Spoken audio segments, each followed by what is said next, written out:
Hello students, welcome to my YouTube channel. मी यज्ञा आनंद गुरव तुमचं माझ्या यज्ञा ई लर्निंग या चॅनलवर स्वागत करते.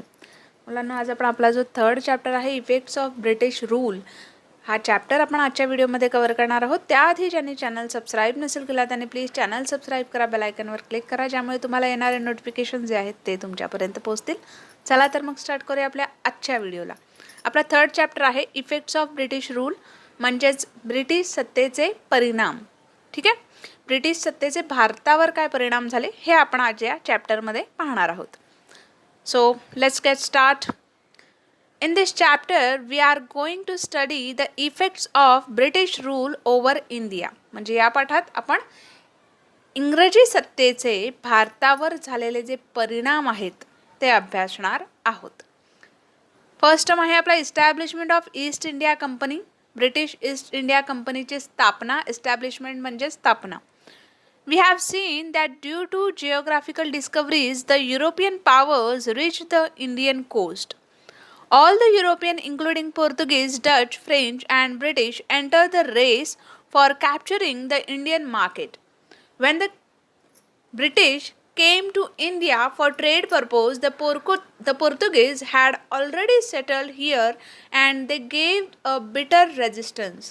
Later, friendly relations developed between them, but to establish the domination over India, the British had to face opposition from French, Dutch, and local ruler. म्हणजेच भौगोलिक शोधांमुळे युरोपीय सत्ता भारताच्या किनाऱ्यावर कशा येऊन पोहोचल्या हे आपण याआधी पाहिलं होतं. पोर्तुगीज, डच, फ्रेंच, ब्रिटिश असे सर्व युरोपीय भारताची बाजारपेठ काबीज करण्याच्या स्पर्धेत उतरले आणि इंग्रज भारतात व्यापाराच्या निमित्ताने आले तेव्हा भारतात आधीच असलेले पोर्तुगीजांचा त्यांना कडवा विरोध झाला.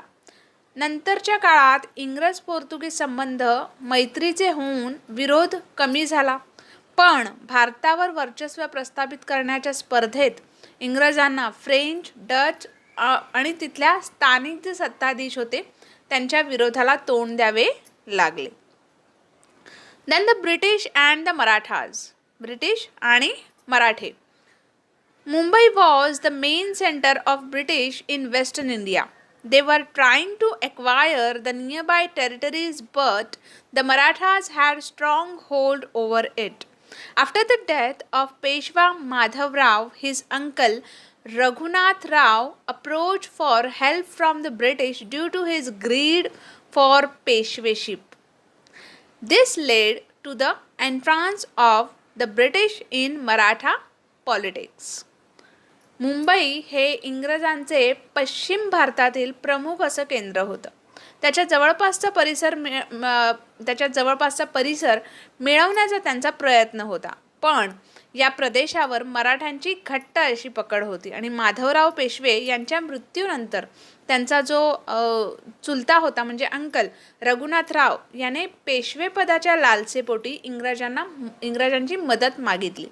त्यामुळे मराठ्यांच्या राजकारणात इंग्रजांचा शिरकाव झाला. Then during 1774 to 1818, three wars were fought between the Marathas and the British. During the first war, the Marathas untiedly faced the British and hence proved superior. In 1782, with the Treaty of Salbai, the first Anglo-Maratha war came to an end. 1774 ते 1818 या दरम्यान मराठे आणि इंग्रज यांच्यामध्ये तीन युद्ध झाली, 3 war झाले. पहिल्या युद्धात मराठा सरदारांनी एकजुटीने इंग्रजांना तोंड दिले, त्यामुळे मराठ्यांची सरशी करता आली आणि 1782 साली सालबाईचा तह होऊन पहिले इंग्रज आणि मराठी युद्ध हे संपले. ठीक आहे, त्याच्यानंतर नेक्स्ट बघा. द सबसिडियरी अलायन्स म्हणजेच तैनाती फौज. In 1798, Lord Wellesley arrived in India as Governor General.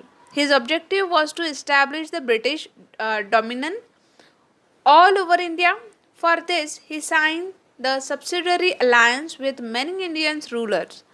According to this alliance, the Indian ruler were assured of British military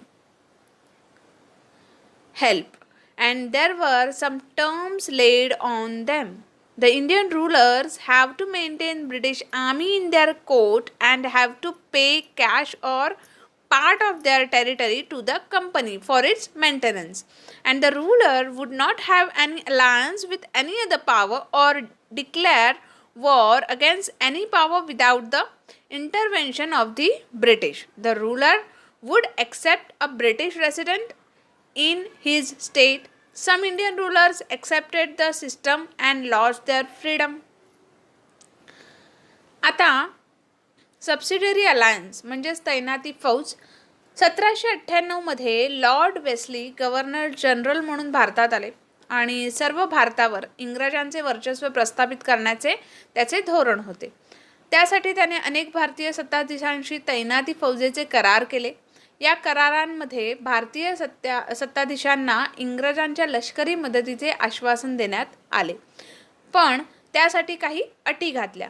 भारतीय राज्यकर्त्यांनी त्यांच्या राज्यात इंग्रजांचे लष्कर ठेवावे, त्या लष्कराच्या खर्चासाठी रोख रक्कम किंवा तेवढ्या उत्पन्नाचा जो प्रदेश हा कंपनीला तोडून द्यावा. त्यांनी इतर सत्ताधीशांशी इंग्रजांच्या मध्यस्थीनेच संबंध ठेवावे आणि आपल्या दरबारी इंग्रजांचा रेसिडेंट पाठवावा. रेसिडेंट म्हणजेच प्रतिनिधी जो आहे तो ठेवावा, अशा त्या अटी होत्या. भारतातील काही सत्ताधीशांनी ही पद्धत स्वीकारली आणि आपले स्वातंत्र्य गमावले. ठीक आहे. The next, in 1802 Bajirao two signed the subsidiary alliance treaty with the British. 1802 मध्ये काय झालं, दुसरे जे बाजीराव पेशवे होते त्या दुसऱ्या बाजीराव पेशव्याने इंग्रजांशी तैनात फौजेचा हा करार केला. This alliance is well known as the Treaty of Vasai, आणि यालाच वसईचा तह म्हणून हा जो करार आहे तो प्रसिद्ध झाला.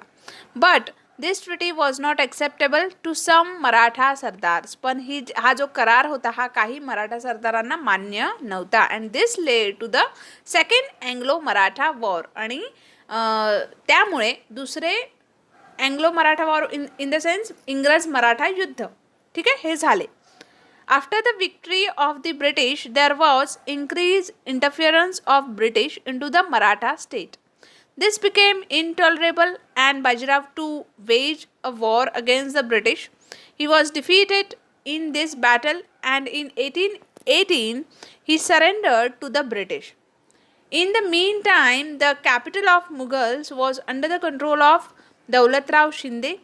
By defeating the troop of Shinde, General Lake captured the Mughal emperor and gained victory over Hindustan.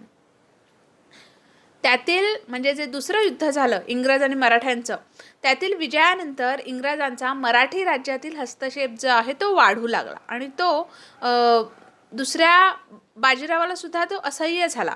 त्यामुळे त्या दुसऱ्या बाजीरावाने सुद्धा इंग्रजांविरुद्ध युद्ध पुकारले आणि या युद्धात त्याचा पराभव झाला. 1818 मध्ये त्याने शरणागती पत्कारली आणि त्याच दरम्यान मुघलाची राजधानी दिल्ली प्रत्यक्षात दौलतराव शिंदे यांच्या नियंत्रणाखाली आली आणि शिंद्यांच्या फौजेचा पराभव करून जनरल लेक याने मुघल बादशाला ताब्यात घेऊन हिंदुस्तान जो आहे तो जिंकला. ठीक आहे. Then Chhatrapati Pratap Singh. Okay. Although the Peshwaship came to an end, Chhatrapati Pratap Singh of Satara was still ruling. Britishers signed a treaty with Chhatrapati Pratap Singh and appointed Grand Duff as an officer to assist him in the state affairs. पेशवाईचा जरी अंत झाला असला तरी सातारचे छत्रपती प्रताप सिंह हे गादीवर होते आणि इंग्रजांनी छत्रपती प्रताप सिंहाशी सुद्धा तह करून ग्रँड डफ या अधिकाऱ्याची त्यांना राज्यभरात मदत करण्यासाठी त्यांची नेमणूक केली. But later, the Chhatrapati was dethroned and exiled to Kashi. He died there in 1847. पण नंतर काय झालं की त्यांना गादीवरून पदच्युत करून काशी येथे ठेवण्यात आलं आणि तेथेच त्यांचा 1847 मध्ये म्हणजे 1847 मध्ये ही डायड, त्यांचा मृत्यू झाला. Rango Bapuji Gupte, a loyal officer of the Chhatrapati, fought the legal battle and went up to England, but his efforts were unsuccessful. Later, Lord Dalhousie rejected the adoption policy and in 1848 annexed the state of Satara. Chhatrapati प्रतापसिंहाचे कारभारी रंगो बापूजी गुप्ते यांनी इंग्लंडपर्यंत जाऊन या अन्यायाविरुद्ध दाद मागण्याचा प्रयत्न केला, पण त्यांच्या न्याय मिळवण्याच्या प्रयत्नात यश आले नाही आणि पुढे लॉर्ड डलहौसीने दत्तक विधान नामंजूर करून 1848 मध्ये सातारचे राज्य जे आहे ते खालसा केले. त्याच्यानंतर बघा, डू यू नो, माहीत आहे का तुम्हाला, Chhatrapati Pratapsinh made provision of water to the city by building a water tank on the back side of Yauteshwar temple and Mahadara in Satara. Roads were built in the city. Trees were planted on both sides of the road. Schools were built for boys and girls for teaching Sanskrit, Marathi and English. Printing press was set up and many useful books were published. In 1827, Shabhaniti, a book on polity, was printed. He built road from Satara to Mahabaleshwar to Pratapgarh. The same road further extended to Mahad. Chhatrapati Pratap Singh used to write personal daily diary. Chhatrapati Pratapsinh जे होते यांनी सातारा शहरात यवतेश्वराच्या मंदिराच्या मागील बाजूस एक महादरा येथे तलाव बांधून त्याचे पाणी शहरात सोडले आणि शहरात रस्ते बांधले. रस्त्याच्या दोन्ही बाजूंना त्यांनी झाडे लावली.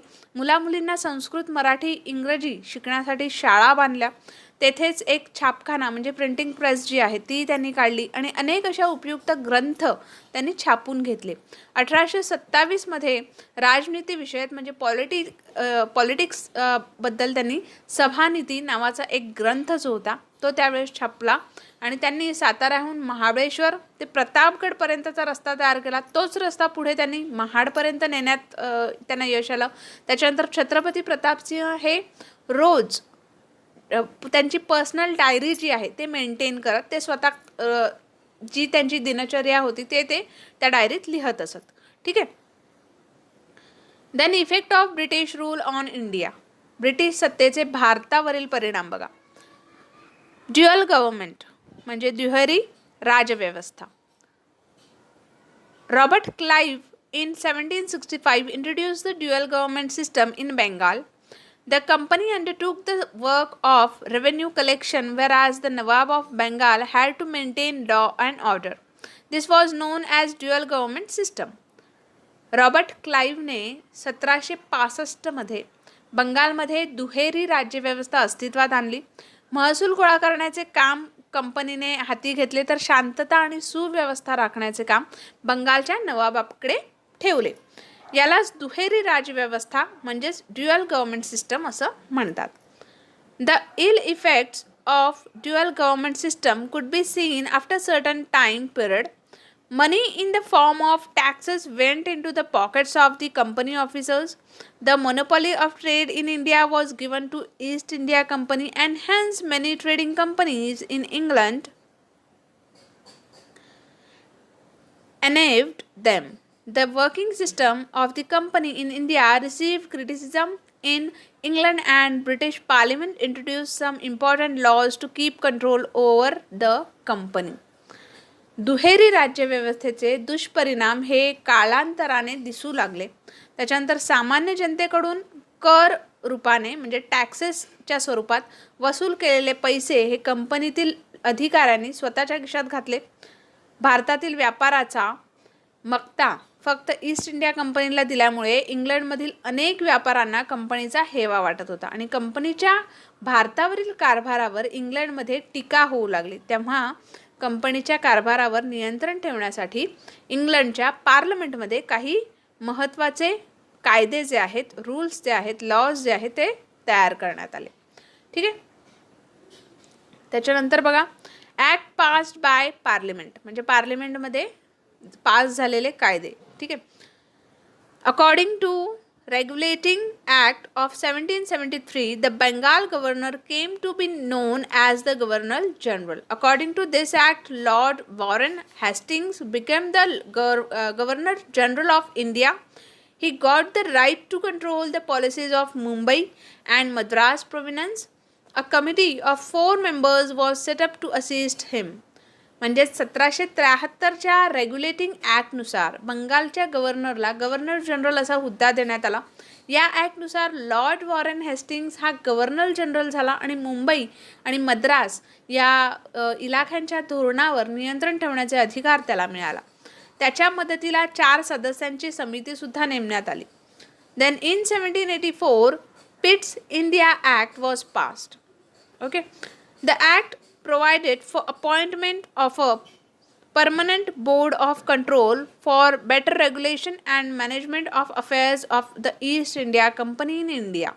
In 1813, 1833 and 1853, new laws were passed by the Parliament to make certain changes in the working of the company.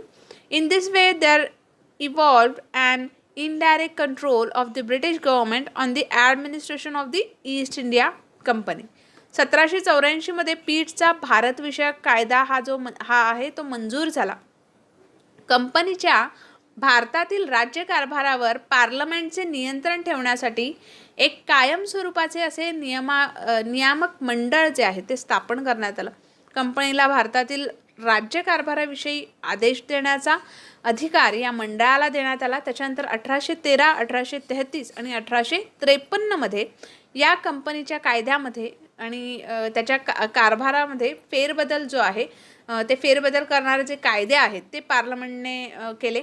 त्याच्यानंतर अशा प्रकारे कंपनीच्या प्रशासनावर ब्रिटिश सरकारचे अप्रत्यक्षरित्या नियंत्रण हे अस्तित्वात आले.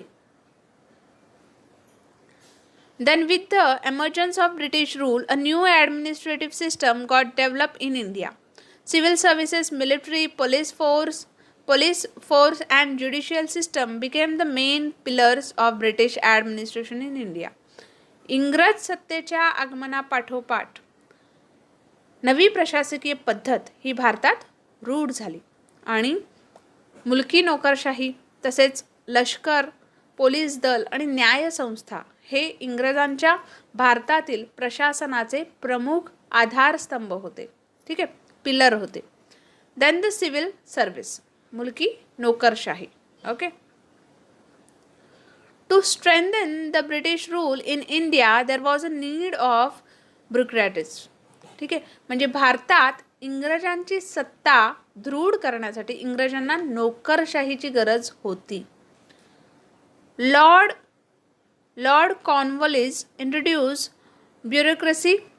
Civil services became an important part of the British government. He restricted the private trade carried out by the company officers and for this purpose he increased their salary. Lord Cornwallis याने नोकरशाहीची निर्मिती केली. मुलूक नोकरशाही हा इंग्रजी शासनाचा महत्त्वाचा असा घटक बनला, important part of British government. देन कंपनीच्या अधिकाऱ्यांनी खाजगी व्यापार करू नये, प्रायव्हेट ट्रेड जे आहे ते त्यांनी करू नये असा नियम त्याने घालून दिला आणि त्यासाठी त्याने अधिकाऱ्यांचे पगारसुद्धा वाढवले. For the convenience of administration he divided the British occupied territories into districts. The district collector was the chief of district administration. He was responsible for collecting of revenue, giving justice, maintaining law and order. The officers were appointed through competitive examinations known as Indian Civil Services. प्रशासनाच्या सोयीसाठी त्याने इंग्रजांच्या ताब्यातील प्रदेशांची जिल्हावार विभागणी केली. जिल्हाधिकारी हा जिल्हा शासनाचा प्रमुख असे. महसूल गोळा करणे, न्याय देणे, शांतता आणि सुव्यवस्था राखणे ही त्याची जबाबदारी असे. अधिकाऱ्यांची भरती ही इंडियन सिव्हिल सर्व्हिसेस या स्पर्धात्मक परीक्षेद्वारे केली जाऊ लागली. त्याच्यानंतर the military and police force, आता लष्कर आणि पोलीस दल. The duty of military was to safeguard the British occupied regions in India, acquire new territories, and break down any revolt against the British in India. To maintain law and order in the country was the duty of the police force. म्हणजेच भारतातील इंग्रजांच्या ताब्यातील प्रदेशांचे संरक्षण करणे, नवे प्रदेश हस्तगत करणे आणि भारतातील इंग्रजांविरुद्ध उठाव मोडून काढणे ही लष्कराची कामं होती. देशात कायदा आणि सुव्यवस्था राखणे हे पोलीस दलाचे काम होते. त्याच्यानंतर बघा judicial system. The British establishment a new judicial system in India. On the basis of judicial system in England, every district had a civil and criminal court to solve the local cases. For reconsideration of their judgments, a high court was established. Judicial system म्हणजेच न्यायव्यवस्था. इंग्लंडमधील न्यायव्यवस्थेच्या धर्तीवर इंग्रजांनी भारतात नवी न्यायव्यवस्था स्थापन केली. प्रत्येक जिल्ह्यात मुलकी खटल्यासाठी दिवाणी न्यायालय आणि फौजदारी खटल्यासाठी फौजदारी न्यायालय असं स्थापन करण्यात आलं. त्यांच्या निर्णयांच्या फेरविचारासाठी उच्च न्यायालय असं त्यांनी स्थापन केलं. Equality before law. कायद्यापुढील समानता. In early times, law in India differed from place to place. There was difference in judgment on the basis of casteism. Under the leadership of Lord Macaulay, a committee was set up to create the Code of Law. The Indian Penal Code was enforced all over British India with British principle of equality before law. भारतामध्ये पूर्वी ठिकठिकाणी वेगवेगळे कायदे होते. न्यायदानात जातीनुसार भेदभाव केला जायचा. लॉर्ड मेकॉलच्या नेतृत्वाखाली स्थापन झालेल्या विधी समितीने कायद्याची संहिता जी आहे ती तयार केली आणि सर्व भारतात एकच कायदा हा लागू केला. कायद्यापुढे सर्व समान आहे हे तत्व इंग्रजांनी रूढ केले. But there were some defects in it. पण या पद्धतीत सुद्धा काही डिफेक्ट्स होते, काही दोष होते. There were separate courts and different laws for the Europeans. New laws were difficult to be understood by common people. Legal cases became an expensive affair for the community and the cases remained pending for years together. युरोपीय लोकांवरील खटले चालवण्यासाठी separate court म्हणजे स्वतंत्र न्यायालय आणि वेगळे कायदे हे अस्तित्वात होते. नवे कायदे हे सामान्य लोकांना समजत नव्हते. न्याय ही सामान्य लोकांसाठी खूप खर्चिक म्हणजेच एक्सपेन्सिव्ह अशी बाब होती आणि जर त्यांनी एखादी केस टाकलीच तर ती case remain pending for years together म्हणजे ती बरेच काळ ते खटले जे आहेत ते वर्षानुवर्ष चालत असत. Then economic policies of the British. इंग्रजांची धार्मिक धोरणे. Since ancient times there were inventions in India. Many invaders settled in India and were absorbed in the Indian culture. Even though they ruled here, they never made any changes in the basic Indian economic system. The Britishers were an exceptions. म्हणजे प्राचीन काळानुसार भारतावर आक्रमणे होत राहिली. अनेक आक्रमक भारतामध्ये स्थायिक झाले. ते भारतीय संस्कृतीशी समरस झाले आणि त्यांनी जरी येथे राज्य केले तरी भारताच्या अर्थव्यवस्थेत मूलभूत बदल केले नाहीत. इंग्रजांचे मात्र तसे नव्हते. England was a modern nation. Due to industrial revolution, capitalist economy prevailed. Hence, they inculcated an economic system in India, which was conducive to economic system in England. Due to this, Britishers gained economic benefit, but India started facing economic exploitation. England हे modern असं nation होतं म्हणजे आधुनिक राष्ट्र होतं. औद्योगिक क्रांतीमुळे येथे भांडवलशाही अर्थव्यवस्था रूढ झाली होती. या व्यवस्थेला पोषक अशी अर्थव्यवस्था त्यांनी भारतात रुजवली. त्यामुळे इंग्लंडचा आर्थिक लाभ झाला, पण भारतीयांचे मात्र आर्थिक शोषण होऊ लागले. त्याच्यानंतर बघा लँड रेव्हेन्यू पॉलिसी, जमीन महसूल विषयक धोरण. Before the British rule, the village economic system was self-sufficient. Through agriculture and related services, the needs of the village were fulfilled in the village itself. Land revenue was the main source of income of the state. During the pre-British period, revenue was based on the type of cultivated crop. The farmer was exempted from taxation in case of loss of crops. Revenue was mainly collected in the form of grains. Even in case of late payment of tax, the farmer's land was not confiscated. इंग्रजी अंमल सुरू होण्यापूर्वी खेड्यातील अर्थव्यवस्था जी आहे ती स्वयंपूर्ण होती, सेल्फ सफिशियंट होती. शेती आणि इतर उद्योग यांच्याद्वारे गावाच्या गरजा ह्या गावातच भागत असत. जमीन महसूल हे राज्याच्या उत्पन्नाचे प्रमुख असे साधन होते. इंग्रज पूर्व काळात पिकानुरूप शेतसारा हा आकारला जात असे. पीक चांगले आले नाही तर शेतसाऱ्यात सूट मिळत होती. महसूल प्रामुख्याने धान्यारूपानेच घेतला जात होता आणि शेतसारा भरण्यास उशीर झाला तरी शेतकऱ्याकडून जमीन काढून घेतली जात नसे. Then to increase income, the British made important changes in the revenue system. Land was measured and as per the area of the land, the tax was fixed.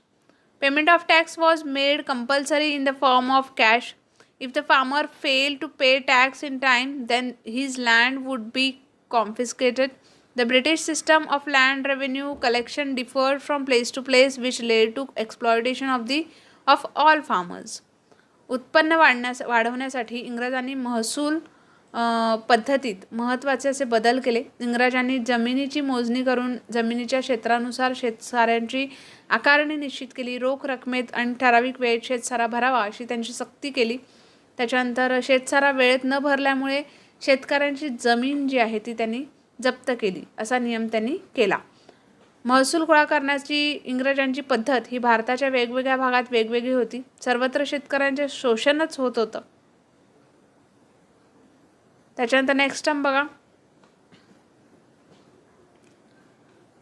Consequences of new land revenue system. There were undesirable effects of the new land revenue system on the rural life. For payment of taxes, Indian farmers started selling the crops at whatever price it received. The merchants and brokers started purchasing their goods at minimum rate. At certain times, the farmer had to mortgage his land to the money lender for arrangement of money to pay the tax. Farmer became bankrupt. In case of non-repayment of loan, the farmer had to sell his land. The farmer was exploited by the government, zamindar, money lenders and merchants. नव्या जमीन महसूल व्यवस्थेचे हे परिणाम, consequences of new land revenue system. नव्या जमीन महसूल व्यवस्थेचे अनिष्ट असे परिणाम ग्रामीण जीवनावर झाले.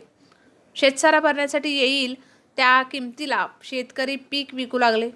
व्यापारी आणि दलाल यांचा वाजवीपेक्षा कमी दराने त्यांचा माल खरेदी करू लागले. त्याप्रसंगी शेतकऱ्यांचा सारा भरण्यासाठी सावकाराकडे जमीन गहाण टाकून कर्ज घ्यावे लागले. त्यामुळे शेतकरी हे कर्जबाजारी झाले. कर्जफेड झाली नाही तर त्यांना आपल्या जमिनी विकाव्या लागत होत्या. सरकार, जमीनदार, सावकार, व्यापारी हे सर्व शेतकऱ्यांचे शोषण करत असत. Next is commercialisation of agriculture. Initially, food grains were cultivated by the farmers. It used to fulfill their domestic needs as well as the needs of the village. The British government started giving more encouragement to cash crops like cotton, indigo, tobacco, tea, etc. And the process of giving stress on cultivation of profit-giving cash crops instead of food gains is known as the commercialization of agriculture. Now commercialisation of agriculture means शेतीचे व्यापारीकरण. ठीक आहे. पूर्वी शेतकरी प्रामुख्याने अन्नधान्य पिकवत असत आणि हे अन्नधान्य त्यांना घरच्या वापरासाठी व गावाची गरज भागवण्यासाठी उपयोगी पडत असे. कापूस झालं किंवा तंबाखू झाला, चहा झाला, हे सगळे नगदी पिकं जे आहेत त्या नगदी पिकांना इंग्रज सरकार उत्तेजन देऊ लागलं आणि अन्नधान्याच्या लागवडीपेक्षा नफा मिळवून देणारी व्यापारी पिके घेण्यावर भर दिला जाऊ लागला आणि याच प्रक्रियेला आपण कमर्शियलायझेशन ऑफ ॲग्रिकल्चर म्हणजे शेतीचे व्यापारीकरण असं म्हणतो. The next famine. आता फॅमिन मीन्स व्हॉट? फॅमिन म्हणजेच दुष्काळ. ठीक आहे. फ्रॉम 1860 to 1900 या 1900 India faced great famine, but the British ruler did not take much effort to overcome it. Similarly, not much expenditure was made on provision of water supply. 1860 ते 1900 या काळात भारतात मोठे दुष्काळ पडले, पण इंग्रज राज्यकर्त्यांनी दुष्काळ निवारणासाठी पुरेसे असे प्रयत्न केले नाहीत. तसेच पाणी पुरवठ्याच्या योजनावर सुद्धा फारसा असा खर्च त्यांनी केला नाही. Then development in transport and communication system. वाहतूक आणि दळणवळण व्यवस्थेत सुधारणा. For increase in trade and convenience of administration, the British developed modern facilities like transport and communication in India. In 1853, first railway ran on the route of Mumbai to Thane. In the same year, British started telegraph system in India. Due to it, all cities and military stations got connected to one another. Similarly, the British also started the postal system. And due to all these developments, there was a long-term impact on the social life of the Indians. Due to this, there was increasing sense of unity among them. इंग्रजांनी व्यापार वृद्धी आणि प्रशासनाची सोय यासाठी भारतात वाहतूक आणि दळणवळण यांच्या आधुनिक अशा सोयीसुविधा निर्माण केल्या. कोलकाता दिल्ली यांना जोडणारा महामार्ग त्यांनी बांधला. 1853 साली मुंबई ठाणे रेल्वे मार्गावर आगगाडी धावू लागली. त्याच वर्षी तारायंत्रांद्वारे संदेश पाठवण्याची यंत्रणा जी आहे ती इंग्रजांनी भारतात सुरू केली. या यंत्रणेने भारतातील प्रमुख शहरे आणि लष्करी ठाणी एकमेकांना जोडली गेली. त्याचप्रमाणे इंग्रजांनी डाक व्यवस्था सुद्धा त्यावेळेस सुरू केली आणि या सर्व सुधारणांमुळे भारतीय समाज जीवनावर दूरगामी असा परिणाम झाले. देशाच्या विविध भागांमधील लोकांचा परस्परांशी संपर्क वाढला. यामुळे त्यांच्यातील एकतेची भावना जी आहे ती वाढण्यास हातभार लागला. ठीक आहे. इथे आपल्याला मुंबई ठाणे रेल्वे 1853 चं जे वर इमेज आहे ते आपल्याला दिसते. देन नेक्स्ट बघा, नेक्स्ट टर्म आहे आपलं decline of traditional industries in India. भारतातील जुन्या उद्योगधंद्यांचा ऱ्हास होणे किंवा नष्ट होत जाणे. The British government obtained huge taxes on goods exported from India to England. On the other hand, very less tax was imposed on goods imported from England to India. Also, the goods manufactured in England were machine made, and hence there was maximum production at minimum cost. To compete with such cheap products was difficult for the Indian artisans. Eventually, it led to closing down of traditional industries and many artisans became unemployed. भारतातून इंग्लंडला जाणाऱ्या मालावर इंग्रज सरकार जबरदस्त कर आकारत असे. उलट इंग्लंडमधून भारतात येणाऱ्या मालावर अतिशय कमी कर आकारण्यात येईल. तसेच इंग्लंडमधून येणारा जो माल आहे हा यंत्रावर तयार झालेला असे, त्यामुळे त्याचे उत्पादन मोठ्या प्रमाणात आणि कमी खर्चात होत होते. अशा स्वस्त मालाशी स्पर्धा करणे भारतीय कारागिरांना कठीण झाले आणि याचाच परिणाम म्हणून भारतातील पारंपरिक उद्योगधंदे जे होते ते बंद पडले आणि अनेक कारागीर जे होते ते बेकार झाले. Then development of new industries in India. भारतात नव्या उद्योगधंद्यांचा विकास झाला. Due to the lack of British support, experience of management and capital, the Indian businessmen could not come forward in large number. Yet some of them built up their business by overcoming these problems.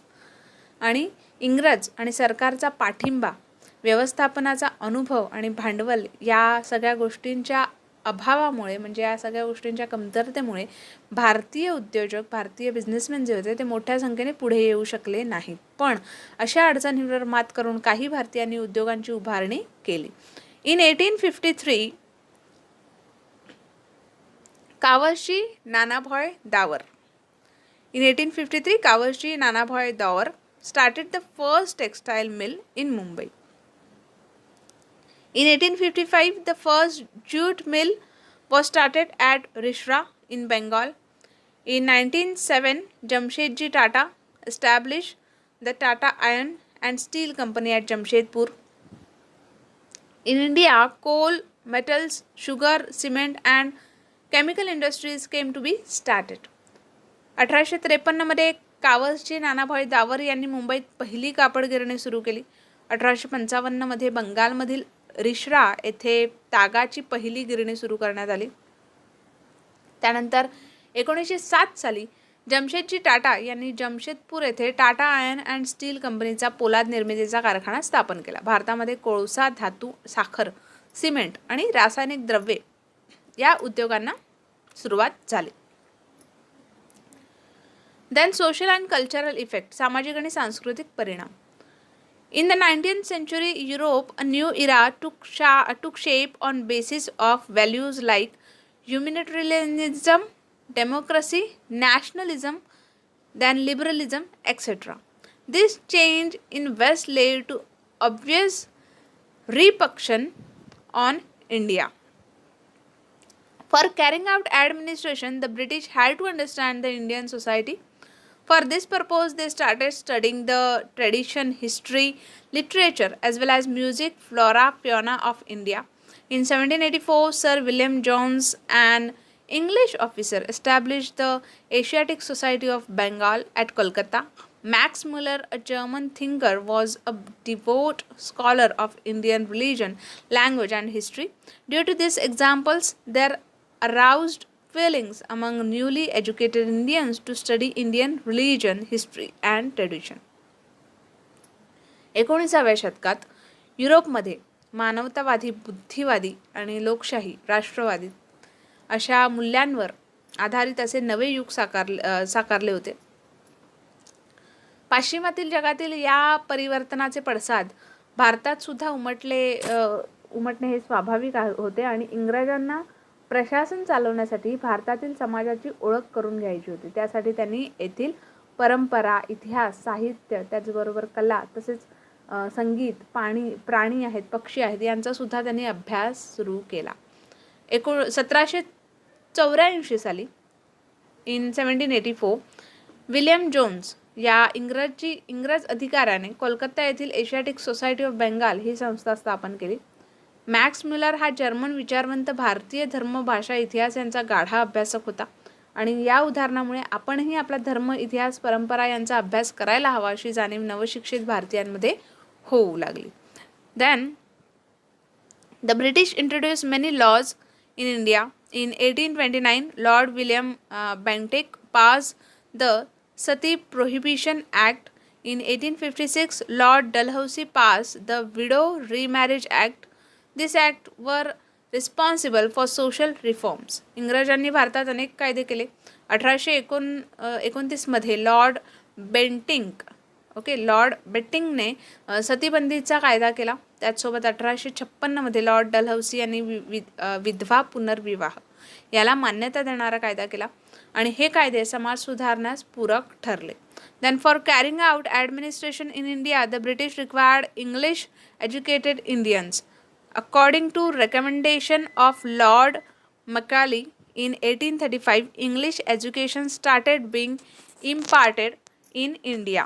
Through new education, Indians were introduced to Western thoughts, modern reforms, science and technology. In 1857, universities were established at Kolkata, Mumbai and Madras, that is Chennai.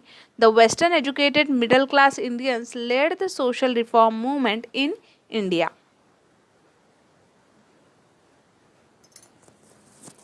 प्रशासन चालवण्यासाठी ब्रिटिशांनी इंग्रजी शिक्षण घेतलेल्या भारतीयांची गरज होती. Lord मॅकॉलेच्या शिफारसीनुसार 1835 मध्ये भारतात इंग्रजी शिक्षण सुरू करण्यात आले आणि नव्या शिक्षणाद्वारे नवे पाश्चात्य विचार, आधुनिक सुधारणा, विज्ञान आणि तंत्रज्ञान यांची भारतीयांना ओळख करून देण्यात आली. आणि 1857 मध्ये कोलकाता, मुंबई, मद्रास, चेन्नई, मद्रास म्हणजे चेन्नईमध्ये येथील विद्यापीठांची स्थापना जी आहे ती करण्यात आली आणि पाश्चात्य शिक्षण घेतलेल्या मध्यम वर्गाने भारतातील सामाजिक प्रबोधनाच्या चळवळीचे नेतृत्व केले. सो फ्रेंड्स, आपला हा जो चॅप्टर आहे हा इथेच कंप्लीट झालेला आहे. होप तुम्हाला आजचा जो व्हिडिओ आहे तो नक्कीच आवडला असेल आणि ऑफकोर्स व्हिडिओ जर आवडला असेल तर चॅनलला नक्की सबस्क्राईब करा, बेल आयकॉनवर क्लिक करा.